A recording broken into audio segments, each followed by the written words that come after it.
السوء من بعد ما أصابهم القرح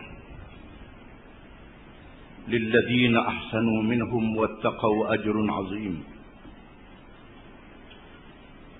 الذين قال لهم الناس إن الناس قد جمعوا لكم فاخشوهم فزادهم إيمانا وقالوا حسبنا الله ونعم الوكيل فانقلبوا بنعمة من الله وفضل لم يمسسهم سوء واتبعوا رضوان الله والله ذو فضل عظيم إنما ذلكم الشيطان يخوف أولياءه فلا تخافوهم وخافون إن كنتم مؤمنين ولا يحزنك الذين يسارعون في الكفر إنهم لن يضروا الله شيئا يريد الله ألا يجعل لهم حظا في الآخرة ولهم عذاب عظيم إن الذين اشتروا الكفر بالإيمان لن يضروا الله شيئا ولهم عذاب أليم ولا يحسبن الذين كفروا أنما نملي لهم خير لأنفسهم إنما نملي لهم ليزدادوا إثما ولهم عذاب مهين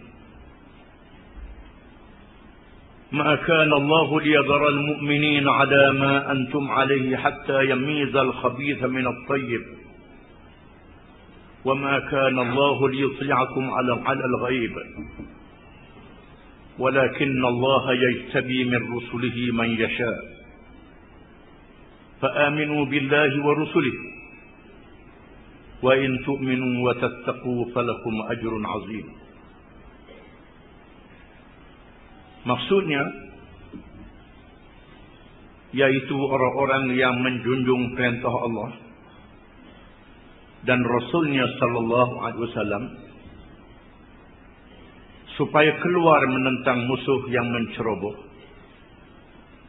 sesudah mereka mendapat luka tercedera di dalam medan perang Uhud. Untuk orang-orang yang telah berbuat baik di antara mereka dan yang bertakwa ada balasan yang amat besar. Mereka juga ialah yang diberitahu oleh orang-orang pembawa berita kepada mereka bahawa kaum kafir musyrik telah mengumpulkan tentera untuk memerangi kamu. Oleh itu hendaklah kamu gerun kepadanya. Maka berita itu makin menambahkan iman mereka. Lalu berkata, cukuplah Allah untuk menolong kami dan ia sebaik-baik pengurus yang terserah kepadanya segala urusan kami. Setelah pergi mengejar musuh, mereka kembali dengan mendapat nikmat dan limpah kurnia dari Allah. Mereka tidak disentuh oleh sesuatu bencana pun. Serta mereka pula menurut keredaan Allah. Dan ingatlah, Allah mempunyai limpah kurnia yang amat besar. Sesungguhnya pembawa berita yang demikian itu ialah syaitan, yang bertujuan menakut-nakutkan kamu terhadap pengikut-pengikutnya, yakni kaum kafir musyrik. Oleh itu janganlah kamu takut kepada mereka, tetapi takutlah kepadaku. Jangan cuaikan perintahku jika betul kamu orang-orang yang beriman. Dan janganlah engkau berduka cita wahai Muhammad sallallahu alaihi wasallam, disebabkan orang-orang yang segera menceburkan diri dalam kekufuran. Kerana sesungguhnya mereka tidak sekali-kali akan dapat mendatangkan mudarat kepada Allah sedikit pun. Allah menetapkan tidak memberi kepada mereka balasan baik syurga pada hari akhirat kelak. Dan mereka pula beroleh azab seksa yang amat besar. Sesungguhnya orang-orang yang membeli, yakni memilih kufur dengan meninggalkan iman, tidak sekali-kali mereka akan dapat mendatangkan mudarat kepada Allah sedikit pun. Dan mereka pula beroleh azab seksa yang tidak terperi sakitnya. Dan jangan sekali-kali orang kafir menyangka bahawa kami membiarkan mereka hidup lama itu baik bagi diri mereka. Kerana sesungguhnya kami biarkan mereka hanyalah supaya mereka bertambah dosa di dunia. Dan mereka pula beroleh azab seksa yang menghina di akhirat kelak. Allah tidak sekali-kali akan membiarkan orang-orang yang beriman dalam keadaan yang kamu ada sekarang, bercampur aduk mukmin dan munafik. Bahkan ia tetap menguji kamu, sehingga ia memisahkan yang buruk munafik daripada yang baik beriman. Dan Allah tidak sekali-kali akan memperlihatkan kepada kamu perkara-perkara yang gaib. Akan tetapi Allah memilih dari Rasul-Rasulnya sesiapa yang dikehendakinya untuk memperlihatkan kepadanya perkara-perkara yang gaib itu. Oleh itu berimanlah kamu kepada Allah dan Rasul-Rasulnya. Dan jika kamu beriman dan bertakwa, maka kamu akan beroleh pahala yang besar. Setelah kita baca dalam ayat yang lalu berkenaan dengan Allah menceritakan bahawa orang-orang yang mati syahid hidup di alam barzakh dan mereka mendapat nikmat di sisi Allah. Ruh-ruh mereka berada di dalam temalak burung berwarna hijau di dalam syurga. Mereka sangat ingin untuk memberitahu kepada rakan-rakan mereka yang berada di alam dunia bahawa berjihad fi sabilillah dan mati syahid itu mendapat pahala dan kurnia yang sangat besar daripada Allah Subhanahu wa taala. Dan bahawa Allah Subhanahu wa taala tidak sekali-kali akan mensia-siakan orang-orang yang beriman. Seterusnya dinyatakan sifat-sifat orang yang beriman. Mereka yang bersama dengan Nabi sallallahu alaihi wasallam yang telah ditimpa kemalangan di dalam peperangan Uhud. Setelah mereka menerima kemenangan pada awalnya, tiba-tiba mereka menerima pukulan. 70 orang syahid dan ramai yang luka-luka apabila mereka melakukan kesilapan. Apa yang berlaku itu dengan kehendak Allah, supaya Allah Ta'ala memilih dan membezakan di antara orang-orang yang beriman dan orang-orang yang munafik. Seterusnya Allah Subhanahu wa taala mendedahkan orang-orang yang beriman yang mendapat kurnia daripada Allah. Dan Allah Ta'ala tidak sekali-kali mensia-siakan iman mereka dan amalan mereka. Alladzina istajabu lillahi war rasul min ba'di ma asabahumul qarhu. Mereka itu ialah orang-orang yang menyahut seruan Allah dan Rasulnya selepas mereka ditimpa oleh luka di dalam peperangan Uhud. Setelah mereka selesai peperangan Uhud pada hari Sabtu, mereka balik ke rumah masing-masing di Madinah dalam keadaan sedih dan dalam keadaan kesakitan kepada mereka yang mendapat luka. Tiba-tiba Rasulullah sallallahu alaihi wasallam mengarahkan mereka keluar pada hari Ahad, berkumpul untuk menyerang musuh dan menghalau musuh, mengejar musuh, untuk membangkitkan semangat mereka. Di sana pula orang-orang musyrikin yang dipimpin oleh Abu Sufyan. Setelah mereka berada dalam perjalanan pulang ke Mekah, berhenti di tengah jalan,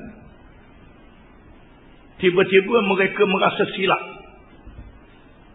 kerana tidak terus menyerang Nabi sallallahu alaihi wasallam dan orang yang beriman yang telah berada dalam keadaan luka dalam medan perang. Sebenarnya mereka tak berani menyerang kerana Nabi SAW berada di tempat yang tinggi di pinggir Bukit Uhud dan mereka berada di tempat yang rendah. Mereka berundur. Setelah pulang dalam perjalanan sampai di Hamra'ul Asad, satu tempat yang bernama Hamra'ul Asad, mereka berkata, silap kita tidak menyerang Muhammad dan menghapusnya terus. Dalam masa yang sama, Rasulullah sallallahu alaihi wasallam mengerahkan para sahabatnya yang terlibat dalam perang Uhud supaya bersedia untuk mengejar musuh. Hanya mereka yang terlibat sahaja yang lari balik tak dibenarkan. Yang lari balik, yang munafik, yang lemah iman tak dibenarkan.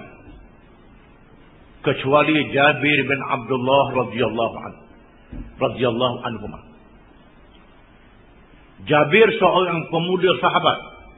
Ayahnya syahid di dalam peperangan Uhud. Ayahnya Abdullah syahid dalam peperangan Uhud. Rasulullah SAW melihat Jabir dalam keadaan sedih. Rasulullah tanya, mengapa kamu dalam keadaan sedih? Kata Jabir, ayah saya meninggalkan anak-anak perempuan semua. Saya saja lelaki. Dan meninggalkan hutang. Ini saya sedih, kata dia. Sabda Rasulullah, adakah engkau tahu, wahai Jabir, apa yang diucapkan oleh Tuhanmu kepada ayahmu di alam barzakh? Allah Ta'ala bercakap dengan ruh ayahmu di alam barzakh secara langsung, tidak ada hijab. Kamu tahu apa Tuhan kata kepada ayahmu? Tuhan berfirman kepada Abdullah ayah Jabir, tamanna, bercita-cita. Bercita-cita, sila kamu cita-citakan apa yang kamu nak. Aku nak beri kepada kamu. Lalu ayahmu menjawab, atamanna an arji'a ila dunya fa uqatilu fi sabilillah. Kata ayah Jabir di alam barzakh, aku bercita-cita nak hidup semula ke alam dunia dan nak berperang lagi, kata Abdullah, di alam barzakh. Tuhan kata tak boleh. Tak diizinkan kepadamu. Kerana ajal kamu telah tamat. Tak boleh hidup semula. Tak boleh balik. Mengikut ketetapan ajal daripada Allah Subhanahu wa ta'ala. Lalu dia berkata, bagaimana nak beritahu kepada rakan-rakan di alam barzakh, di alam dunia? Lalu Allah mengatakan, aku sampaikan kepada mereka. Lalu Allah menurunkan ayat yang terdahulu yang kita baca, menyatakan bahawa mereka yang mati syahid hidup di alam barzakh. Dia beri rezeki oleh Allah Subhanahu wa ta'ala. Lalu Jabir meminta supaya dia diizinkan. Izin menyertai pasukan ke Hamra'ul Asad untuk mengejar musuh dan memeranginya. Rasulullah kata, oleh kerana ayahmu sudah mati, ayahmu mati syahid dalam perang Uhud. Dan Jabir pula kata dia tak diizin oleh ayah dia kerana jaga ibu dan adik-beradik dia. Sekarang aku izin, kata Rasulullah. Kecuali Jabir bin Abdullah radhiyallahu anhu yang diizin keluar pergi ke Hamra'ul Asad. Sebaik saja dikerah mereka keluar dari rumah masing-masing. Yang luka dipapah, termasuk yang luka keluar juga dipapah. Dua orang rakan di kalangan Ansar. Kedua-duanya luka. Yang satunya ringan, yang satunya lebih berat. Yang luka ringan memapah dan menggalas yang luka berat. Untuk menzahirkan semangat mereka mengikut arahan Nabi sallallahu alaihi wasallam. Itulah maksud min ba'di ma asabahumul qarhu. Setelah mereka mengenai luka, bila diajak keluar berperang, mereka keluar juga walaupun dalam keadaan mendapat luka. Lilladina ahsanu minhum wattaqau ajrun azim. Dan bagi orang-orang yang telah berbuat baik di antara mereka dan yang bertakwa, ada balasan yang amat besar di sisi Allah Subhanahu wa taala. Allah Ta'ala menjanjikan mereka semua akan mendapat pahala yang besar. Kerana mereka menyahut seruan Allah dan Rasulnya Muhammad sallallahu alaihi wasallam supaya keluar berjihad. Walaupun dalam keadaan penat, dalam keadaan letih, dan ada dalam keadaan luka. Hari Sabtu berperang, hari Ahad ajak keluar pula. Walaupun dalam keadaan begitu, mereka patuh dan taat untuk keluar bersama dengan Rasulullah sallallahu alaihi wasallam. Seterusnya Allah Ta'ala menyambung lagi tentang keadaan mereka. Alladzina qala lahumun nas innan nas qad jam'u lakum fakhshawhum fazadahum imana wa qalu hasbunallahu wa ni'mal wakil. Mereka juga ialah yang diberitahu oleh orang-orang yang membawa berita kepada mereka bahawa kaum musyrikin, musuh-musuh kamu, sedang berkumpul untuk menyerang balas. Maka takutlah kepada mereka. Tiba-tiba iman mereka bertambah. Iman mereka bertambah. Orang yang membawa berita ialah dari kalangan kabilah Abdul Qais.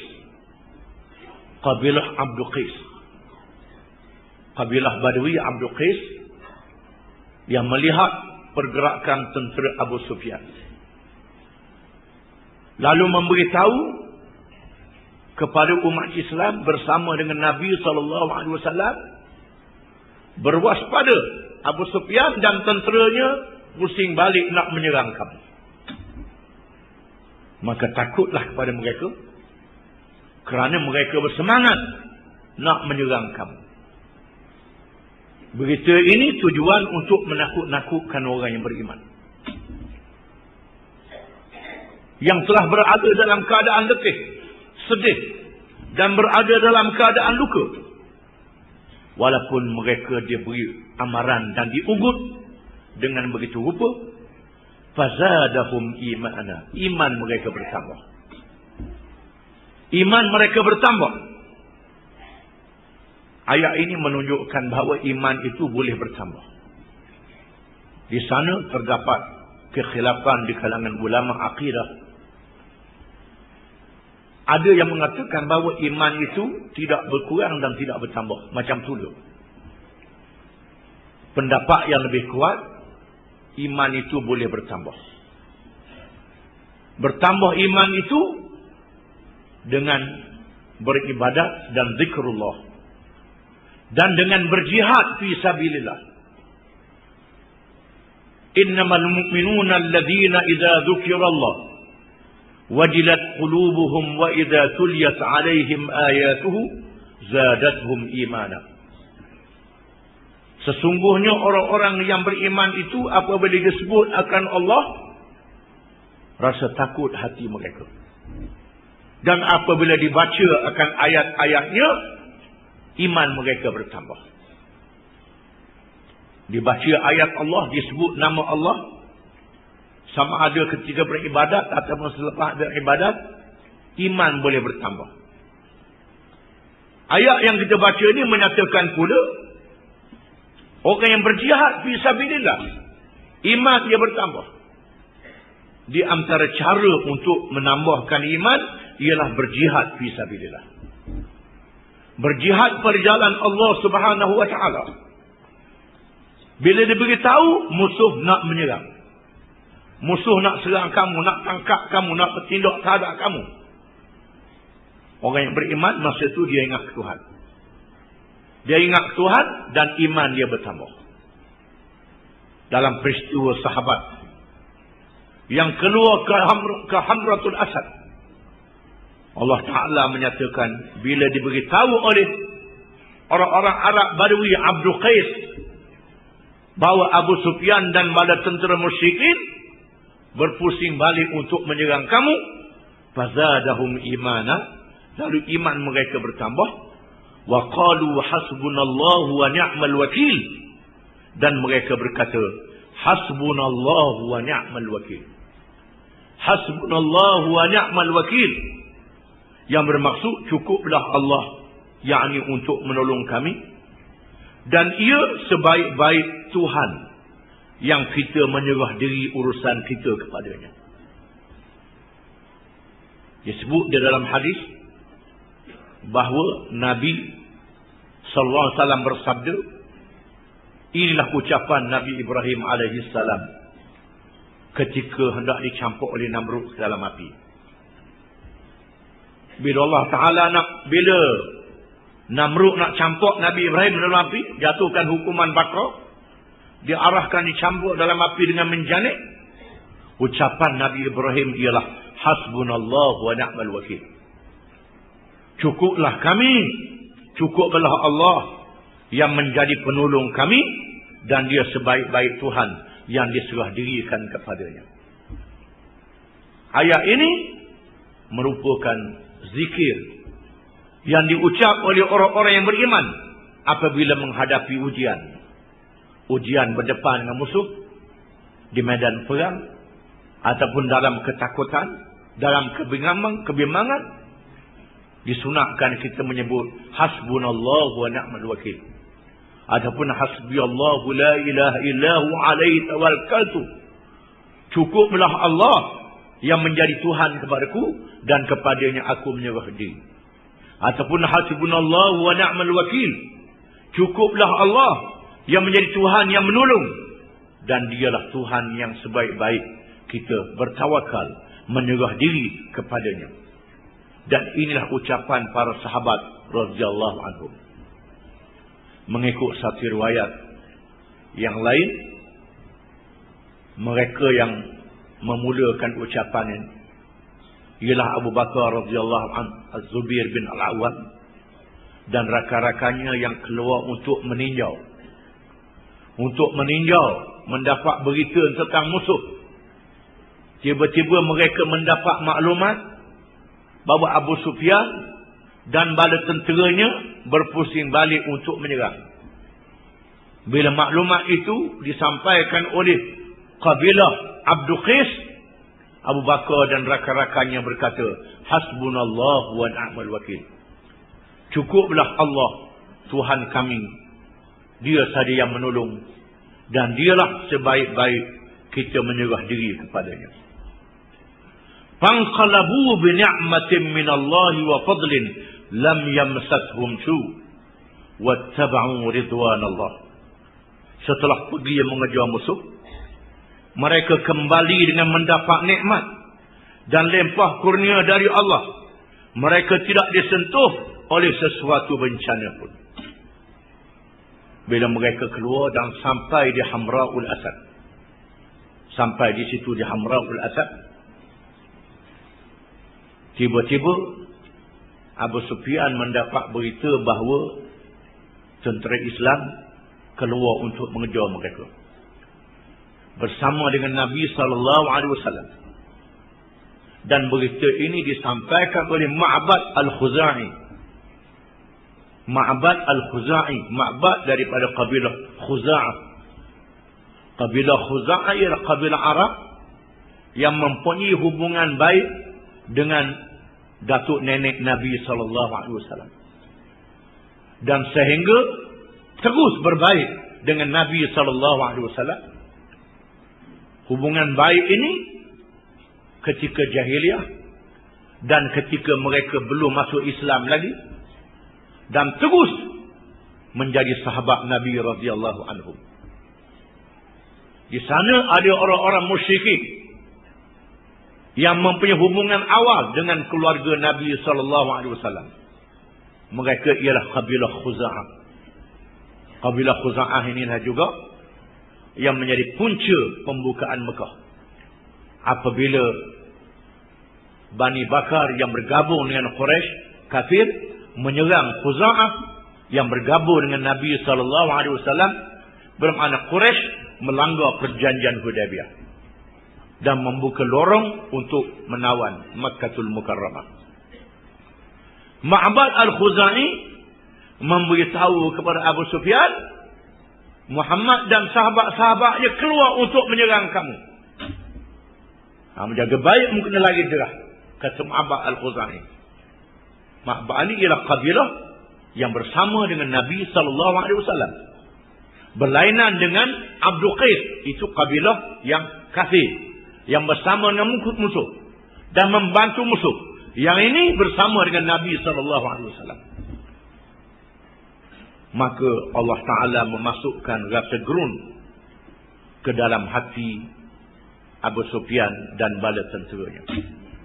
Ini ialah di antara keistimewaan yang dia beri kepada Nabi sallallahu alaihi wasallam.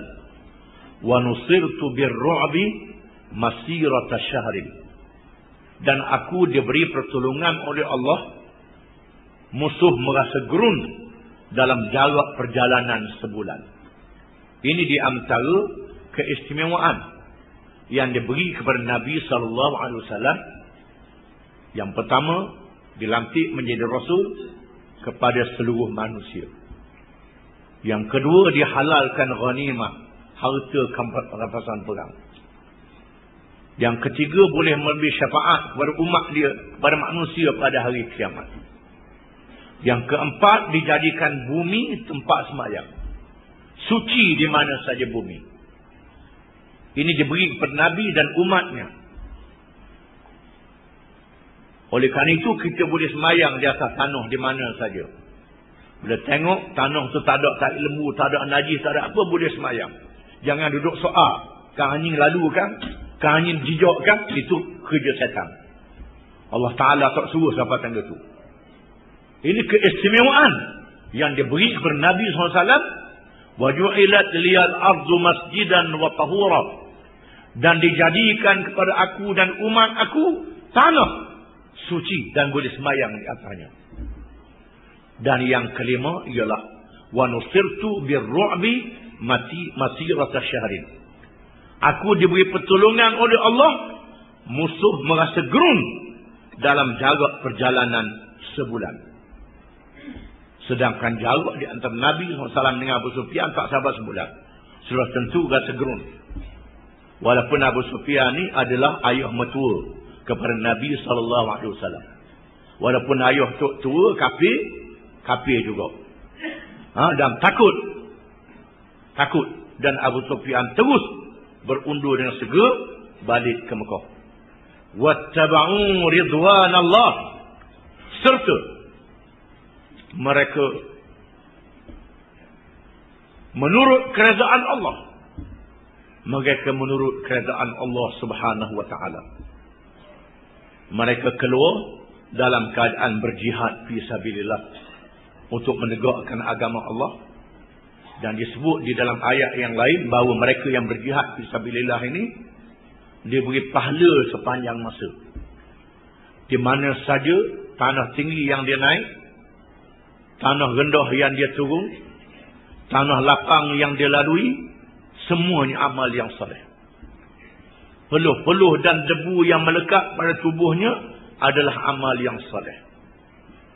Disebut di dalam hadis Nabi sallallahu alaihi wasallam, la yajtami'u ghubarun fi sabilillah ma'a nari jahannam hatta yarji'a al-labanu ila dar'ih atau kama qala.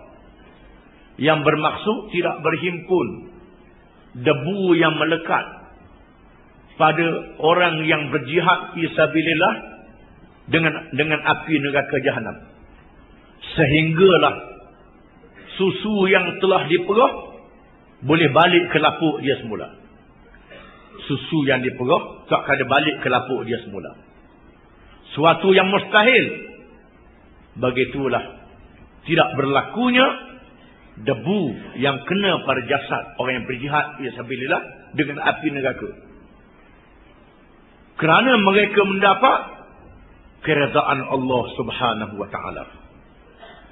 Wallahu dzu fadlin azim. Dan ingatlah Allah mempunyai limpah kurnia yang amat besar. Allah Ta'ala memberi kurnia yang sangat besar kepada orang yang beriman. Kurnia di dunia dan kurnia di hari akhirat. Di atas dunia, nasrum minallah wa fathun qarib. Pertolongan daripada Allah dan kemenangan yang hampir. Walaupun jumlah mereka tidak banyak, harta mereka tak banyak, senjata mereka tak banyak, bila tiba masanya Allah Ta'ala beri kemenangan di dunia. Dan yang paling besar ialah di hari akhirat. Mereka dimasukkan ke dalam syurga. Dzalikal fawzul azim. Itulah kemenangan yang paling besar. Dzalikal fawzul kabir. Itulah kemenangan yang paling besar. Disebut oleh Allah Ta'ala berulang kali dalam Al-Quranul Karim. Allah Ta'ala memberi kurnia kepada mereka yang berjihad. Kemenangan yang paling besar, yang tidak ada tolak banding, ialah kemenangan di hari akhirat. Maka mereka yang berjihad fisabilillah, jangan bimbang harta dia habis. Jangan bimbang dia meninggalkan sanak saudara. Jangan bimbang dia tak ada peluang untuk cari harta. Kerana berjihad fisabilillah, Allah Ta'ala menjanjikan kepadanya kelebihan dan kurnia yang lebih besar. Seterusnya Allah Ta'ala mendedahkan mereka yang menakut-nakutkan orang yang beriman supaya jangan berjihad fisabilillah adalah syaitan. Innama dzalikumus syaitanu yukhawwifu awliya'ah fala takhafuhum wa khafuni in kuntum mu'minin. Sesungguhnya pembawa berita yang demikian itu ialah syaitan yang bertujuan menakut-nakutkan kamu terhadap pengikut-pengikutnya, kaum kafir musyrik. Oleh itu janganlah kamu takut kepada mereka, tetapi takutlah kepada aku, yakni Allah. Jangan cuaikan perintahku jika betul kamu orang-orang yang beriman. Oleh kerana itu kamu naklah sedar bahawa mereka yang menakut-nakutkan kamu supaya jangan berjihad fisabilillah, itu ialah syaitan. Syaitan manusia. Syaitan jin kamu dah nampak, syaitan manusia kamu nampak. Allah Ta'ala menamakan mereka yang mengugut orang supaya jangan berjihad fisabilillah adalah syaitan. Jangan kamu takut pada mereka. Takutlah kepada aku, Allah, jika sekiranya kamu benar-benar orang yang beriman. Kalau kamu sungguh beriman, kamu tak takut kepada musuh-musuh aku. Kamu takut kepada aku, Allah. Kamu tidak taat dan tidak ikut akan syaitan-syaitan yang menakut-nakutkan kamu supaya kamu jangan berjihad fi sabilillah. Zaman dulu, cara zaman dulu, zaman sekarang, cara zaman sekarang. Jangan kuat-kuat sangat. Kalau kuat-kuat sangat, nanti payah kerja. Kalau kuat-kuat sangat, nanti kena potong tu potong ni, payah rezeki. Itu ialah cakap-cakap syaitan. Dan yang bercakap itu ialah syaitan. Fala yahzunka alladhina yusari'una fil kufr innahum lan yadurrullaha syai'a. Dan janganlah engkau berduka cita wahai Muhammad sallallahu alaihi wasallam disebabkan orang-orang yang segera menceburkan diri dalam kekufuran. Apabila melihat kebanyakan orang tak mau ikut Islam. Kerana apa? Ikut Islam ni susah. Ikut Islam ni payah. Ikut Islam menyakitkan. Ikut Islam boleh padah, boleh bala mengikut pandangan mata dunia. Oleh kerana itu, maka orang berebut-rebut tak mau ikut Islam. akan pergi kepada kesenangan, kemewahan, keselesaan.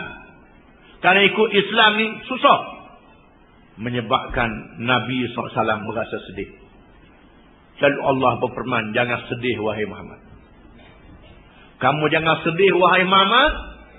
Bila kamu tengok kebanyakan orang pergi kepada kufur, tak mari kepada iman.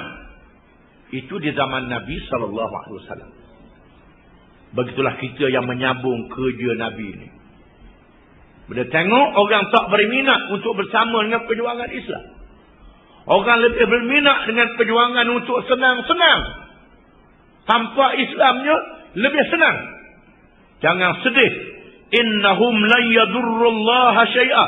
Sesungguhnya mereka tidak akan memberi apa-apa mudarat sedikit pun kepada Allah.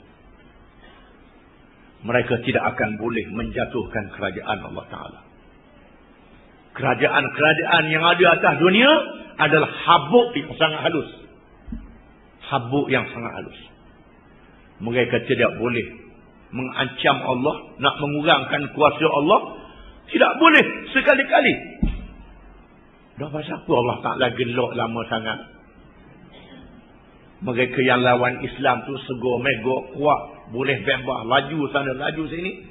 Pasal apa? Allah Ta'ala menegaskan, yuridullahu alla yaj'ala lahum hazzan fil akhirah walahum adabun azim. Allah menghendaki bahawa tidak ada bahagian untuk mereka di hari akhirat, dan bagi mereka azab seksa yang amat besar. Mereka tidak ada bahagian di hari akhirat. Berilah peluang diambil banyak-banyak di atas dunia ni. Biarlah diambil nak banyak-banyak pun. Itu sikit saja kalau banding di hari akhirat. Disebut dalam satu hadis, sekiranya dunia ini ada harga sebesar sayap nyamuk di sisi Allah, nescaya Allah tidak memberi minum orang kafir seteguk air pun. Tetapi dunia seluruhnya tidak ada nilai yang mahal di sisi Allah Subhanahu wa ta'ala. Allah Ta'ala akan beri akhirat ganjaran yang besar kepada orang yang beriman. Dan tidak ada bahagian di akhirat bagi orang-orang yang lawan Islam, yang engkar akan agama Allah Subhanahu wa ta'ala. Allah Ta'ala mengulangi lagi, innal ladina ishtarawul kufra bil imani lan yadurrullaha syai'a walahum adabun alim. Sesungguhnya orang-orang yang memilih kufur dengan meninggalkan iman. Membeli, Allah Ta'ala sebut membeli.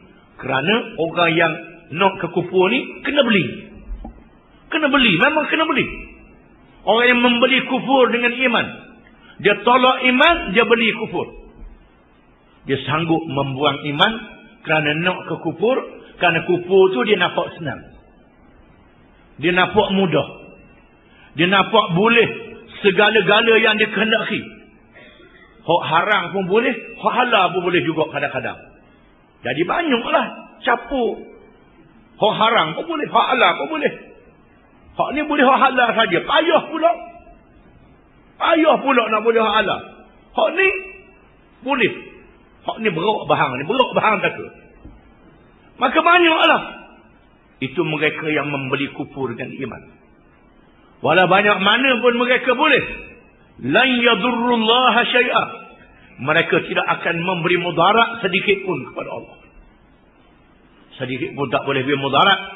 Walahum azabun alim, dan bagi mereka azab yang sangat pedih, azab yang sangat sakit, yang sangat menyeksakan di hari akhirat kelak. Bila Nabi tengok pokok yang lawan Islam ni, banyaknya pitih, banyaknya mah, banyaknya peruk, banyak macam-macam.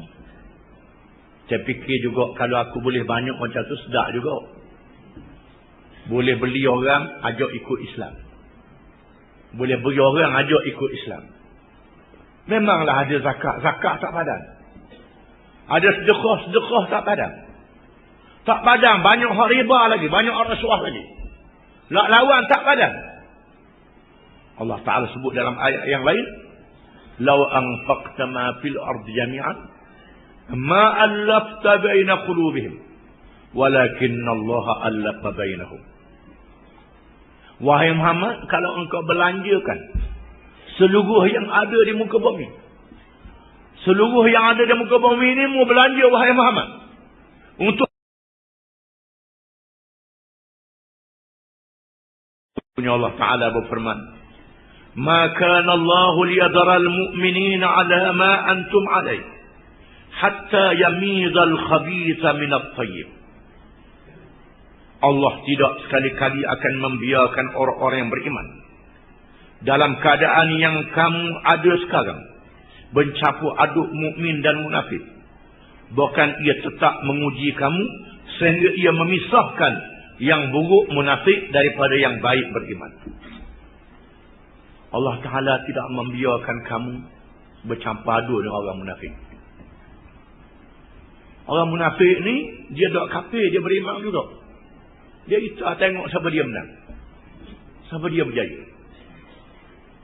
Bila tengok dia Islam berjaya, dia lompat melalui Islam lah. Dia duduk atas pagar. Atas pagar senang lompat. Nak luar pagar pun senang, nak masuk dalam pagar pun senang. Tengok belah mana yang banyak rupu. Itu kerja udah atas pagar. Belah mana? Bila tengok Islam, dia masuk balik Islam. Allah Ta'ala tidak membiarkan terus orang-orang munafik bercampur dengan orang-orang yang beriman. Allah Ta'ala tak biarkan. Oleh kerana itulah, bila kalah, menang balik. Bila menang, ada orang munafik. Bila ada orang munafik, Allah Ta'ala bersihkan orang beriman dari orang munafik dengan berlakunya ujian. Hatta yamizal khabitha minat tayyib. Sehingga membezakan, Allah Ta'ala membezakan di antara yang buruk dengan yang baik, di antara mereka yang tipu beriman, bukan sungguh-sungguh beriman, dengan orang yang baik, yang benar-benar beriman. Wa ma kana Allahu liyutli'akum 'alal ghaib. Dan tidaklah Allah itu menampakkan kepada kamu perkara-perkara yang gaib. Allah Ta'ala tak boleh nampak kepada kamu benda yang gaib. Malaikat kita tak nampak. Mereka yang duduk dalam kubur tak dengar pun kena soal. Tak dengar kena soal. Tak nampak pun malakul maut cabut nyamuk. Mereka yang mati tak nampak pun ruh dia terbang. Tak nampak. Allah Ta'ala tidak menampakkan kepada kamu perkara-perkara yang gaib. Kamu tak boleh nampak benda yang gaib. Disembunyikan oleh Allah, tujuannya untuk menguji dan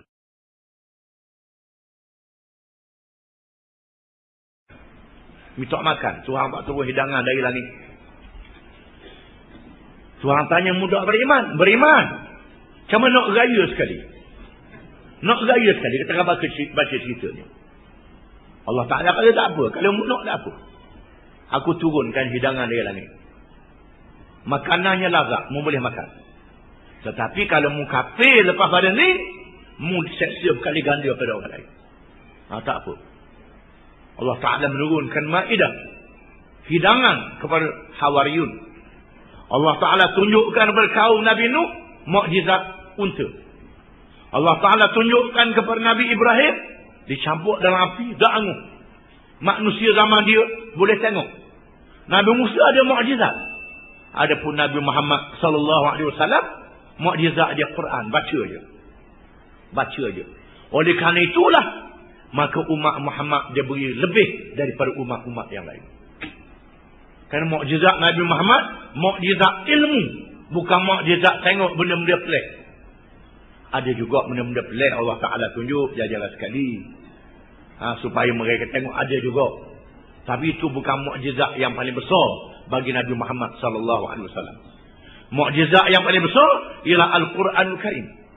Di antaranya menceritakan perkara-perkara yang gaib yang kita tak nampak. Walakinallaha yajtabi min rusulihi man yasha. Dan tetapi Allah Ta'ala memilih di kalangan rasul-rasulnya sesiapa yang ia kehendaki, yakni untuk melihat perkara-perkara yang gaib. Di sana ada rasul-rasul yang Allah Ta'ala pilih, dia nampak perkara yang gaib. Nabi kita Muhammad SAW kadang-kadang ditemukan dengan jin. Nampak malaikat Jibril, nampak alam barzakh, dengar orang dalam kubur. Nabi cerita ke sahabat dia. Kadang-kadang nampak perkara ni. Ada juga orang-orang yang soleh. Dia beri kepadanya mimpi. Melihat alam ghaib. Mimpi yang benar. Ada juga berlaku. Demikian. Mereka yang dipilih oleh Allah Subhanahu wa ta'ala. Nabi Sulaiman alaihi salam boleh memerintah jin. Boleh memerintah jin. Boleh bercakap ada orang memerintah jin. Ini dipilih oleh Allah Ta'ala. Orang yang dipilih oleh Tuhan. Di kalangan Rasul. Boleh nampak benda yang gaib. Nampak dosa dan pahala. Nampak. Ditunjuk kepadanya dengan cara yang menampakkan. Tujuan untuk meyakinkan lagi. Fa'aminu billahi wa rasulih. Maka berimanlah kamu kepada Allah dan Rasul-Rasulnya. Bagi kita pengikut Muhammad sallallahu alaihi wasallam, tak apalah nak nampak benda gaib pun. Berimanlah kepada Allah dan Rasul-Rasulnya dengan ajaran yang dibawa oleh Nabi Muhammad sallallahu alaihi wasallam. Wa in tu'minu wa tattaqu falakum ajrun azim. Dan jika sekiranya kamu beriman, yakni kamu percaya, wa tattaqu, dan kamu bertakwa, ikut perintah Allah dan meninggalkan larangannya setelah percaya, walaupun kamu tak nampak dosa pahala, tak nampak benda yang gaib, cukup percaya kepada Nabi sallallahu alaihi wasallam.